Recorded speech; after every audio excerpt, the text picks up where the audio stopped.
So I fired up the game again because I wanted to check something out.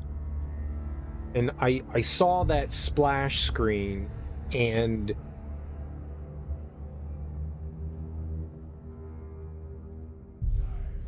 I started to process and think in a different way. I don't want to say what I said prior to this is right or wrong, because there is when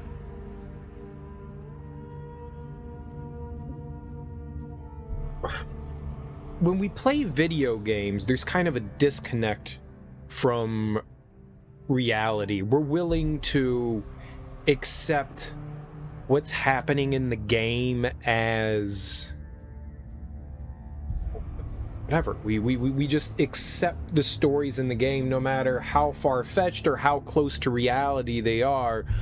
You know, sometimes things stretch reality in different ways. Sometimes things try to mimic reality, but it's always a separation. There's real world here and then fiction out there. And so sometimes we look at something and we make our own interpretations, and so at the end of this game, I kind of got sucked into things, and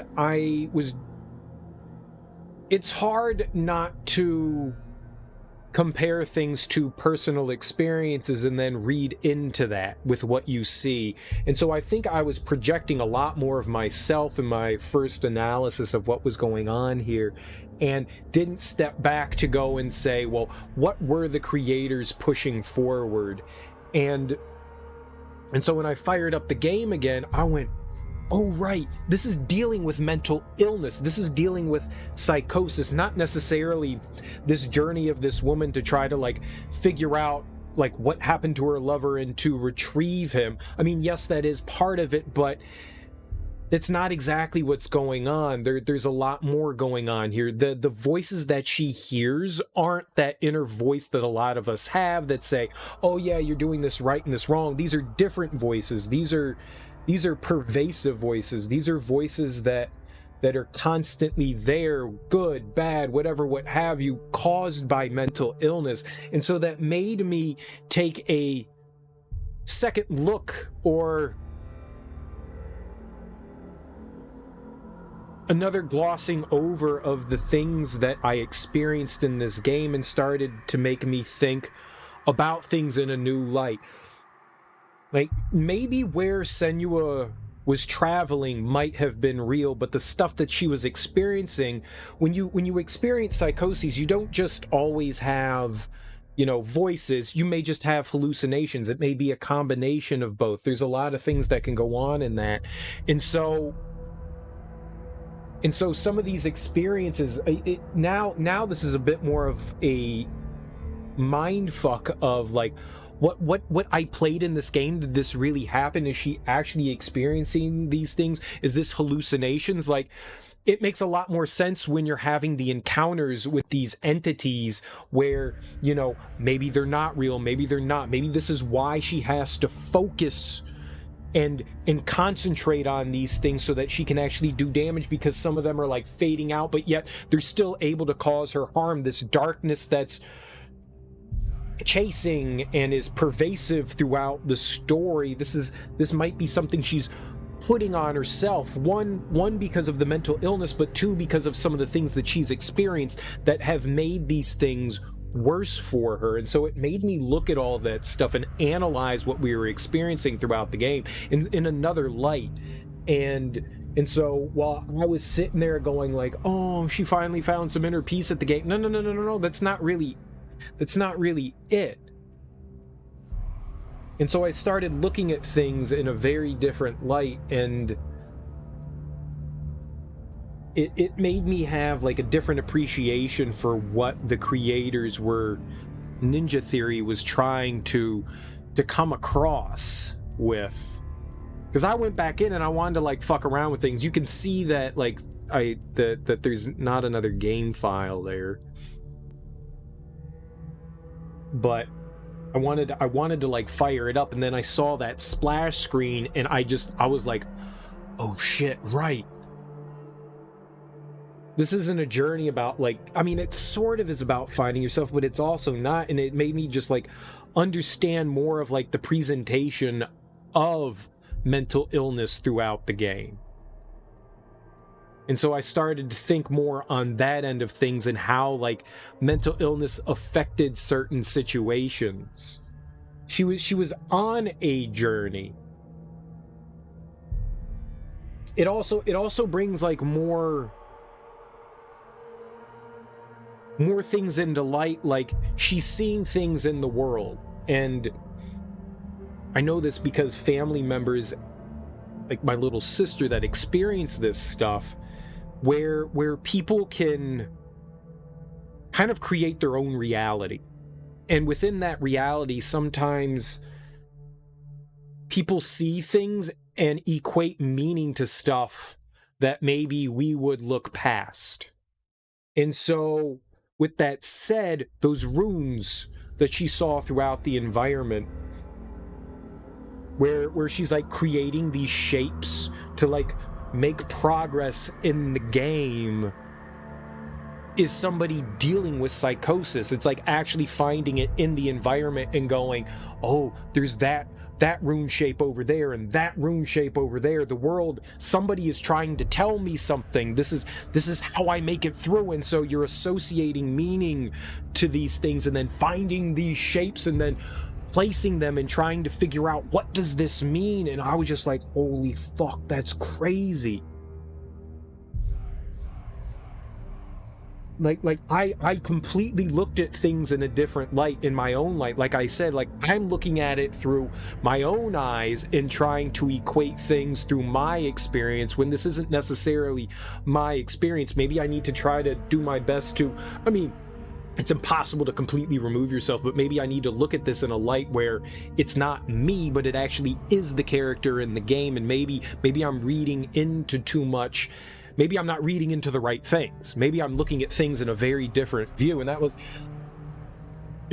my brain just like clicked in a different way. And I was just like, holy shit, all this stuff is like making sense in a different way. All this stuff is making sense in a different way. And I was just, I don't even know if I fully put everything together yet, but I was just like, I need to start saying these things out loud so I can start to try to process this, thus recording this. And I was just fascinated at that. So all this stuff, the fights that we're having and stuff like that, that's this whole journey. Is this all just part of a mass hallucination that Senua is having? Like when she's going through the trials for Graham's sword, like all that stuff, like these are like flashbacks that maybe she's kind of reliving, but through a tainted eye. It's like, oh man, it's fascinating. So maybe she did go to this place. This isn't actually Helheim, you know? The Norse people came to, where the hell is Orkney? I know that word. Where is Orkney? Orkney Islands Archipelago. It's Scotland. So she was Scottish.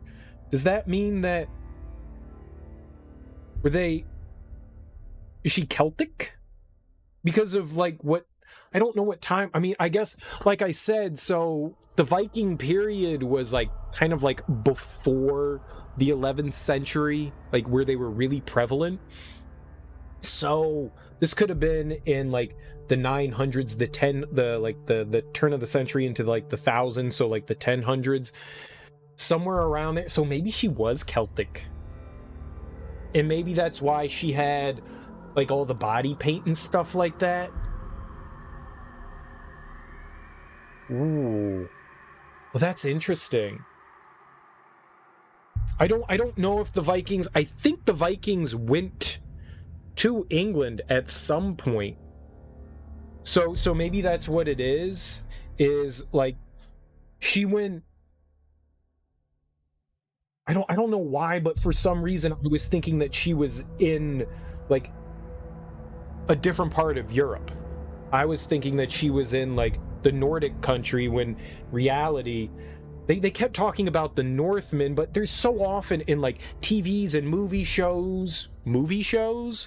TV and movies where I mean, you look at Gladiator and they give like Romans British accents. So for some reason I was thinking, well, all right, so maybe the Northmen came down and like invaded somebody's land, but no, they came to another country and invaded there and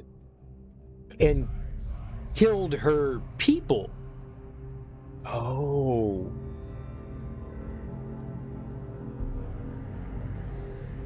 And so Druth somehow he knew Scottish. What do they call that? The language? I say it every once in a while. I mean, it's Celtic. It is a language, but what's the one? Scottish. What is that called?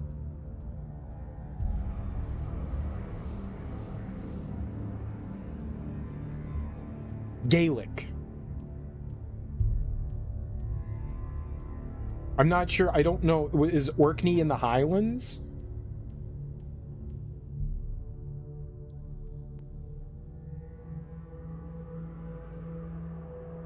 Oh wait, where is Orkney? I guess it doesn't really matter.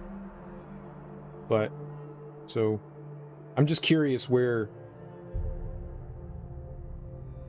Northern Islands. Well, I guess it's not. I mean, they could have spoke Celtic. Does this say what language outside of English?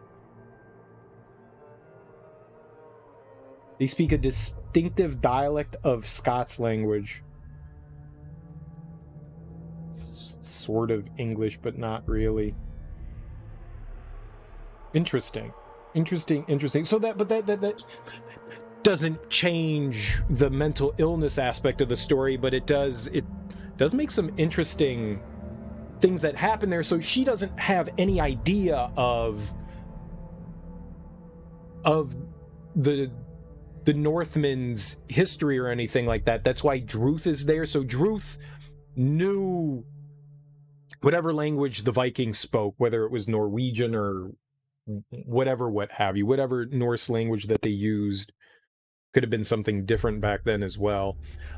So he knew that, so he was able to communicate and talk with the Norsemen, and that's why he had the knowledge of their history and their mythos.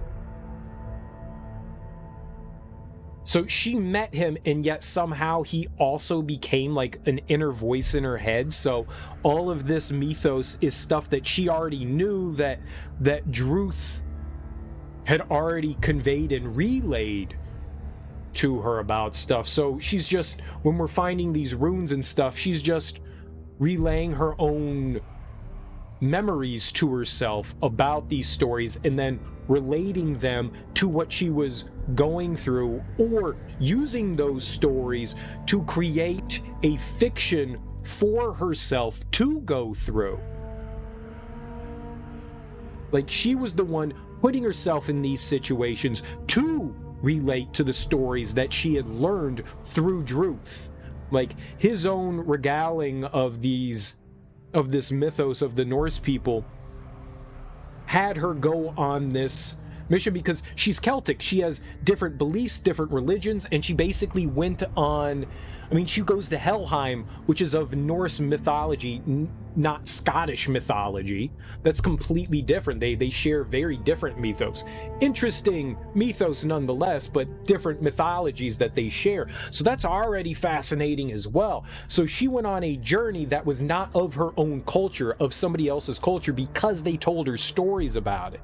And because that these were the people that dealt with it. So Hela, who is like I guess the antagonist, along with that inner demon, that whatever that dog monster thing was that her father represented.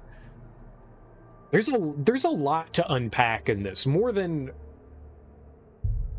I think I misinterpreted things initially. I honestly think I misinterpreted things, and going back and realizing that, like, I looked at things in a slightly different light. I thought I took into regard the mental illness, but I really didn't. And this all kind of like changed perspective, and it kind of makes you think about things in a different light. And I'm glad that my like a little light bulb snapped in my brain, and I was just like, oh, dang, right, shit, this is supposed to be psychoses. I'm not sure the reasoning for her bringing Dillian's head with her. I don't know. Maybe it was just a symbolic gesture of sorts, that she was still carrying around a piece of him with her, and supposedly that's where his soul was embedded in. But she goes off on this journey in her own, somewhere within Scotland, we can only assume, to attempt to go to Helheim. Like, she went on her own journey to deal with her darkness prior to that, before Dillian had died.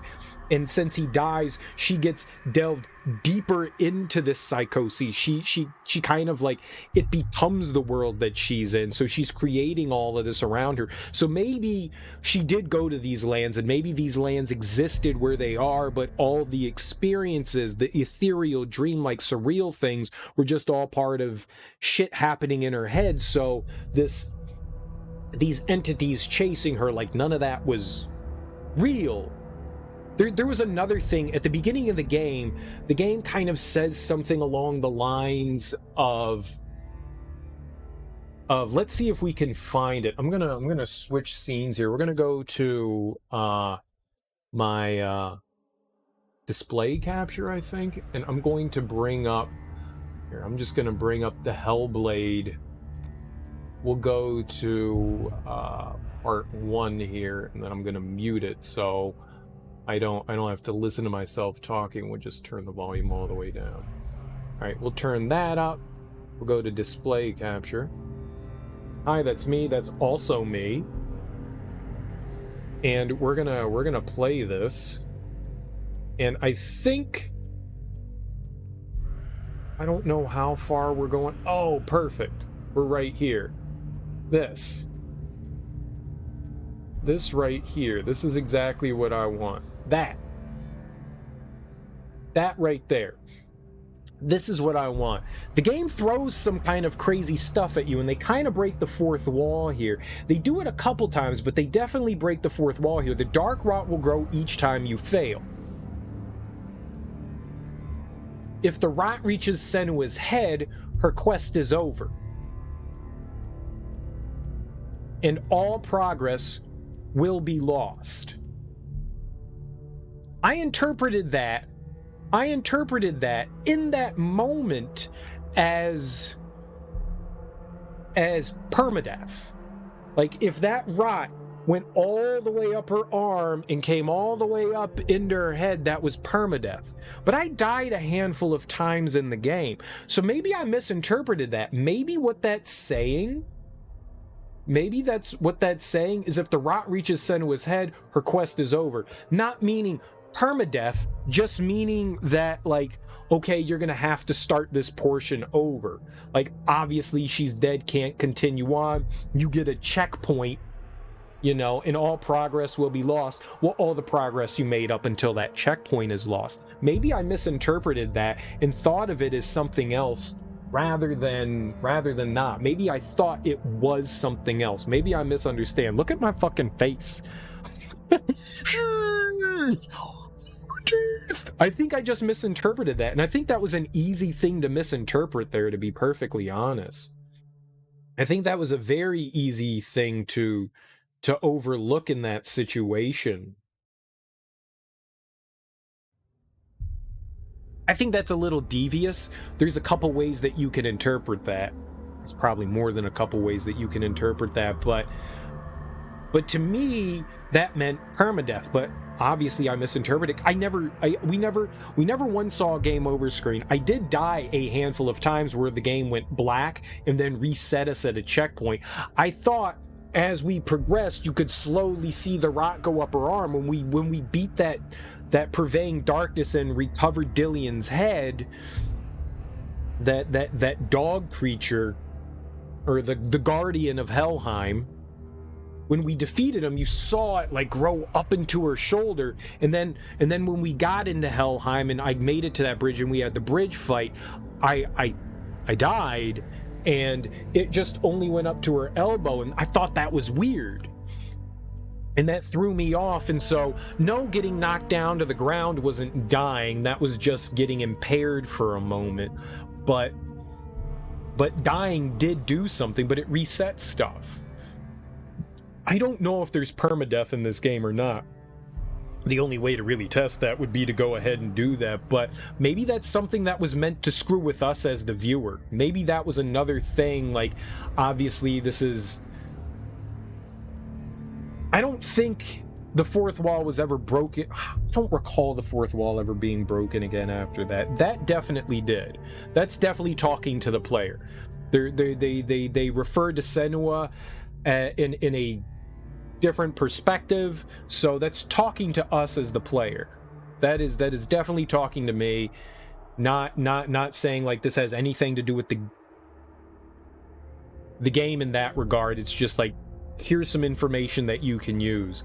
I don't know that I agree with doing that. I don't know that I agree with doing that. That might be not a great thing to do, saying, and all progress will be lost.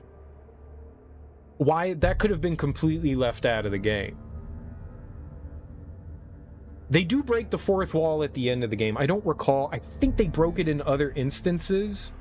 I think she kind of like talks to you. Well, she talks to the camera often enough, but that's not necessarily us. That's like talking to whatever entity is in her head at the time.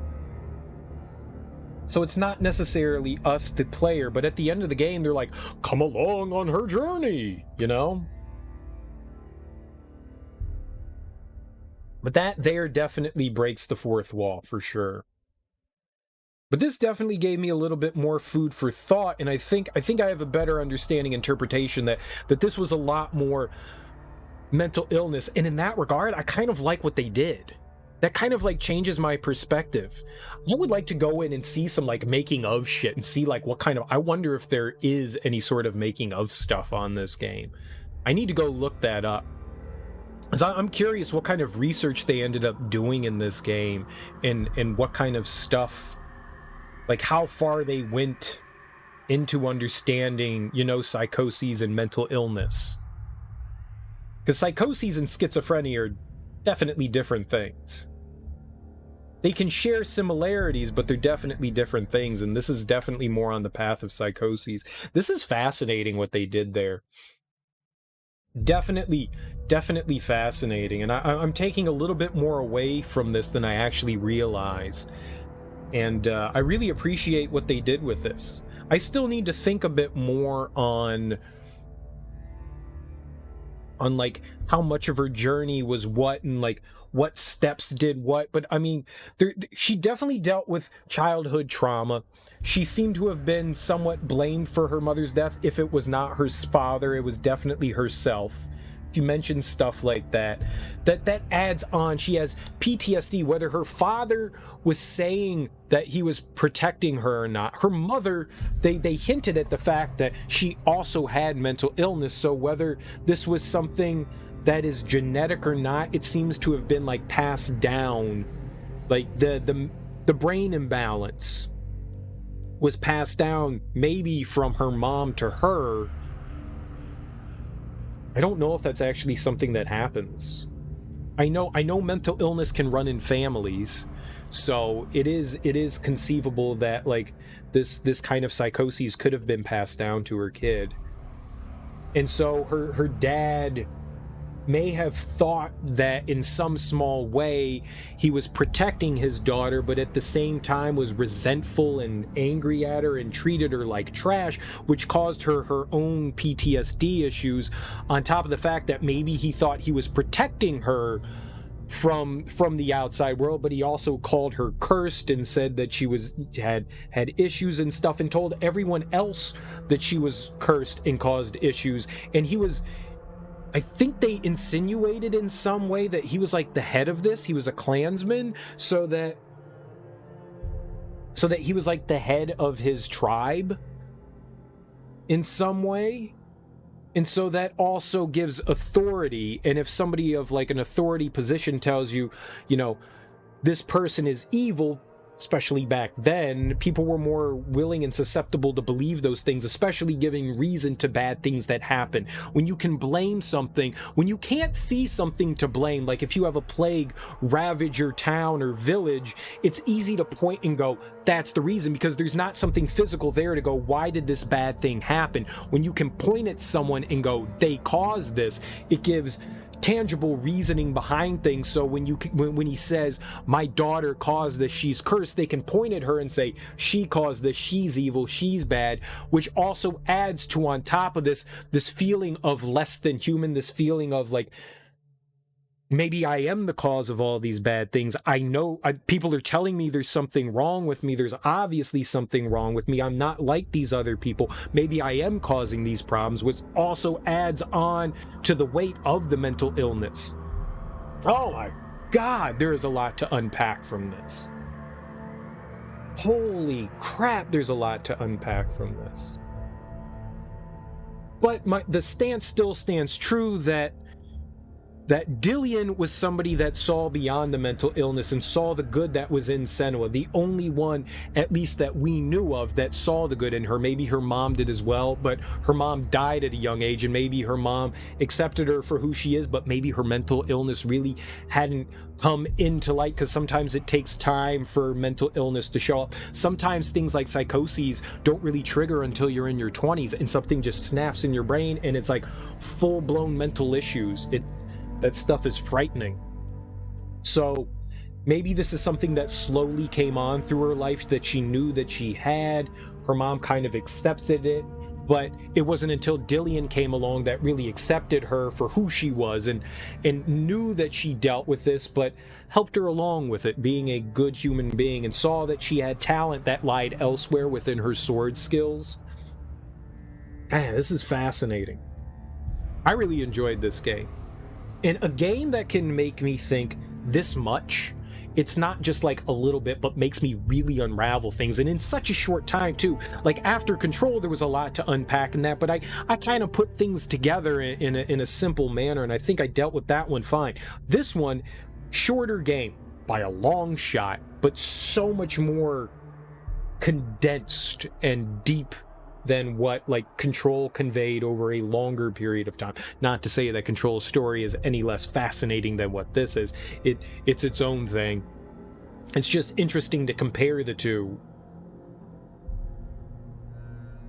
I really enjoyed this. The more I think about this, the more fascinated I am at this, and the more happy I am with this game. I mean, look at this. I've been blabbering for a half hour about how like this whole like revelation just like popped into my head, and this is just wonderful. This is a game that can make me think this much about it is just absolutely fascinating. Absolutely fascinating.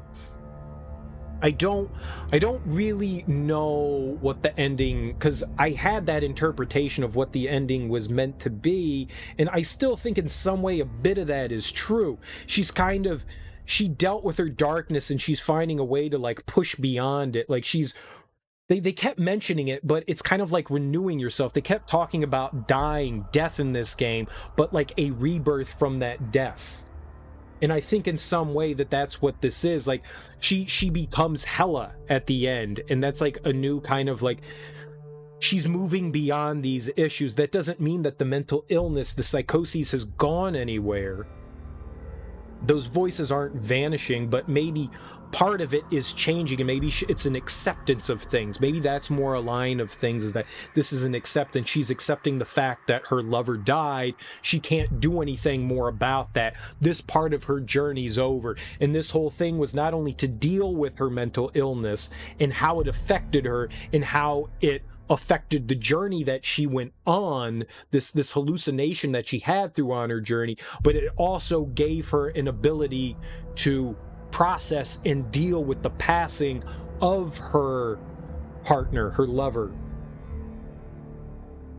And so at the end there, when she kind of like gets overwhelmed, she ends up understanding this and accepts everything that happened, and is finally able to, let go and say goodbye to him, but that doesn't mean anything is stopped there. I mean, she's still going to continue on.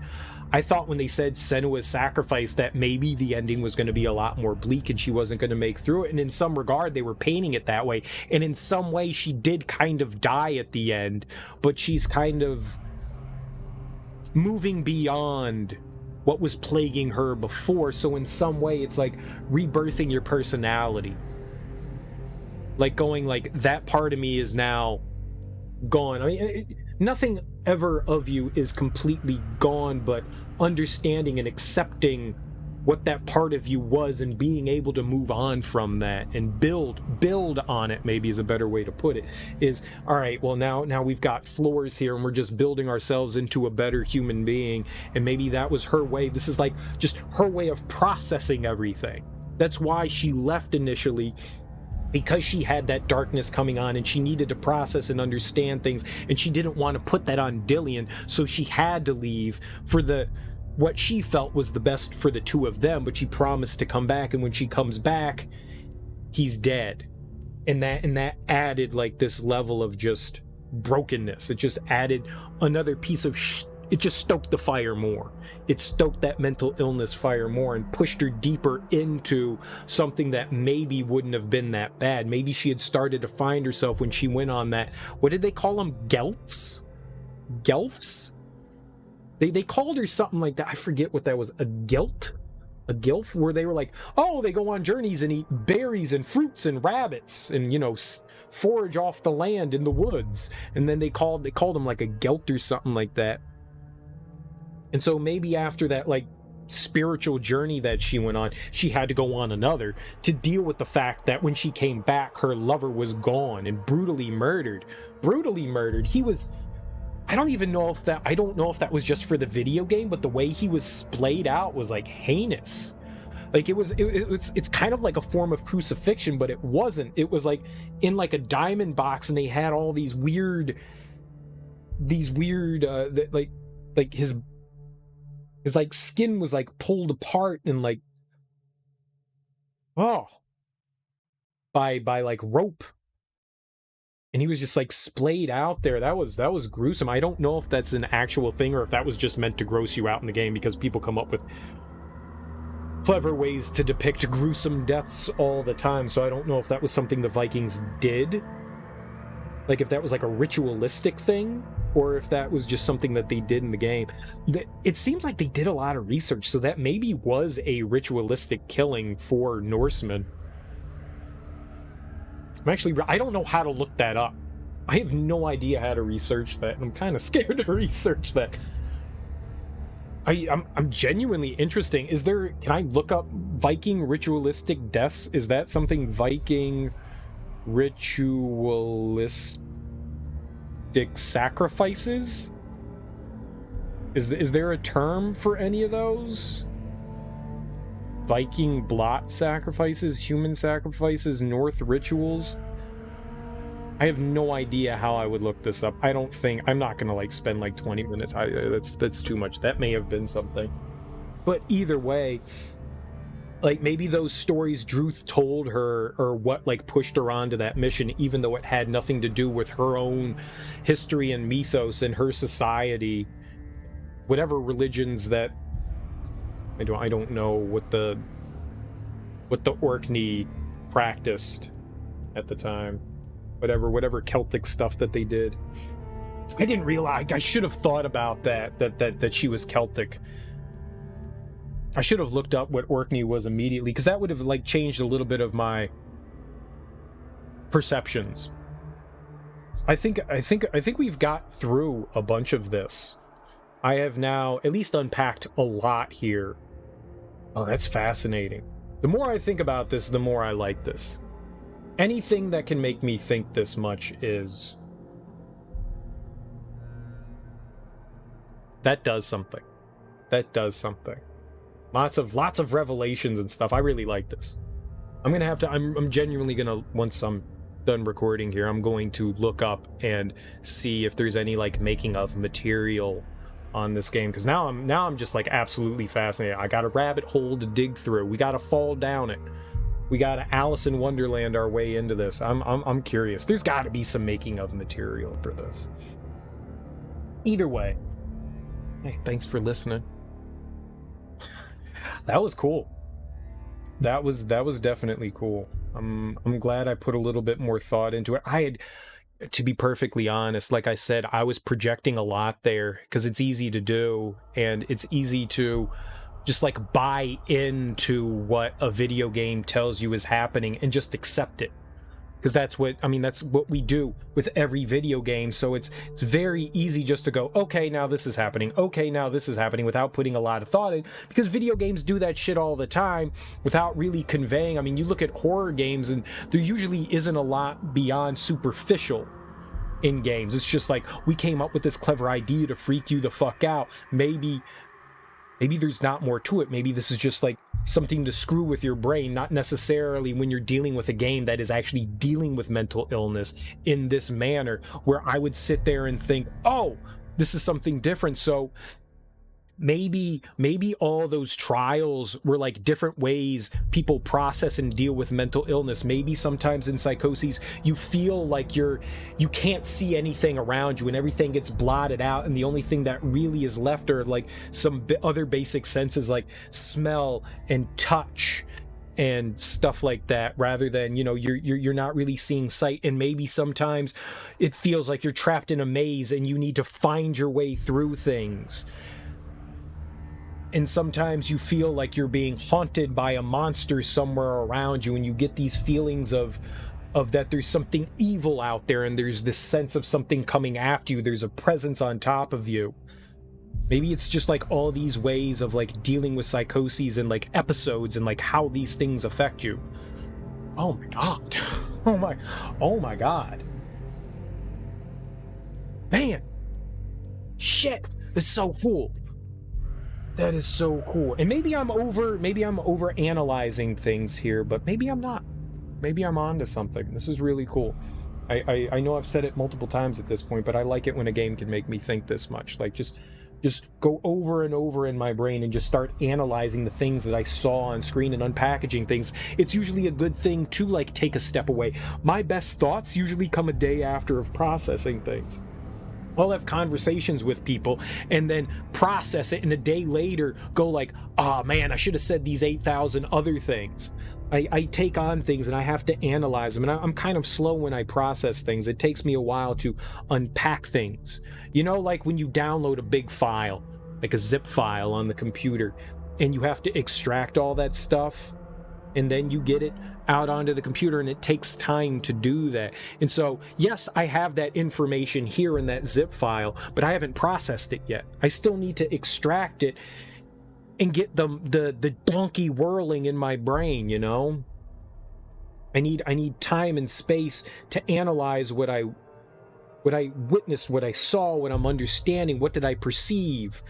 And so that's what I'm doing right now, kind of with talking, is I'm doing that. I'm still unzipping that file, but we're getting somewhere, and I feel like I'm getting in the right direction of the perception. I think I'm in that right path of what the developers, what Ninja Theory was trying to push forward with this narration. And it's very clever because not many people talk about mental illness in this day and age. It's still one of those subjects that people like to veer away from.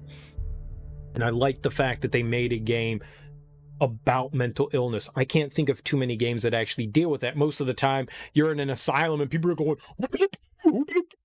I see bananas on the wall. Do you see fingerprints in your eyeballs? You know, and you're just like, yep, that person's crazy. Those are the presentations we get with mental illness.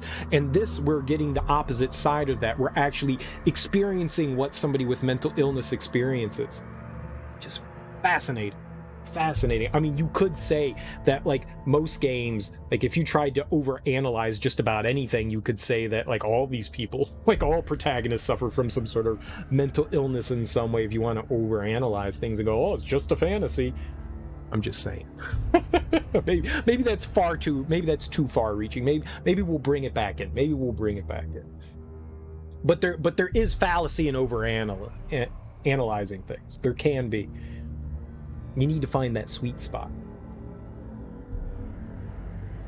Because when you overanalyze things, sometimes you're the one that starts to sound crazy. Either way, this was fascinating, and I think I have a better understanding now of what the game was trying to convey, and that makes me happy. And it was all just because I read those words at the splash screen that was just like, this is dealing with psychoses and mental illness, and I was just like,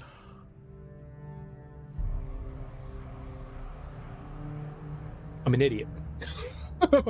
I'm an idiot. First I was sad at myself, and then that light bulb went off and I went, let me think about things in a different light, and I'm glad I did. I'm glad I did. Well, there you go. 40 minutes of extra rambling and analysis of what we just experienced in Hellblade: Senua's Sacrifice, and I loved it. I loved every second of it. What a fascinating game to make me think so much.